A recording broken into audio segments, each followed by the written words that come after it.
একটা video upload করুন এবং 7 দিন আমি যে নিয়মে আপনাদেরকে দেখাবো 7 দিন আপলোড করে দেখেন, আমি গ্যারান্টি দিয়ে বলতে পারি 7 দিনের মধ্যে আপনি 7টা ভিডিও আপলোড করবেন, এই 7টা ভিডিওর মধ্যে একটা কি দুইটা ভিডিও আপনার ভাইরাল হবে, আমি গ্যারান্টি দিয়ে বলতে পারি। আমরা সাইডে আমাদের মোবাইল স্ক্রিনটা দেখতে পাচ্ছেন, আমরা ইউটিউব অ্যাপ্লিকেশনটা ওপেন করে নিচ্ছি।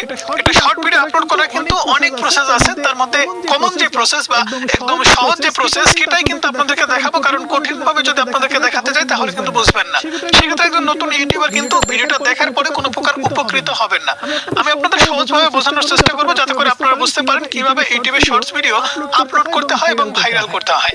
এখান থেকে জাস্ট আমরা প্লাস আইকনের উপরে ক্লিক করে দিচ্ছি, এখান থেকে ভিডিও অপশনে ক্লিক করে দেব। এখান থেকে কিন্তু কোনো প্রকার শর্টস আমরা ক্লিক করব না, এখান থেকে দেখতে পাচ্ছেন এই যে শর্টস লেখা, শর্টস থেকে আমরা ভিডিও নেব না, এখানে ভিডিও অপশনে ক্লিক করে দেব। দেন এখান থেকে আমরা একটা ভিডিও নিয়ে নেব, এটা ভিডিও নিয়ে নিলাম, নেওয়ার পরে নেক্সটে ক্লিক করে দেব। নেক্সটে ক্লিক করে দেওয়ার পর আবারও নেক্সটে ক্লিক করে দেব, কারণ আমাদের ভিডিওটা আগে থেকে রেকর্ড করা আছে, এডিট করা আছে, সব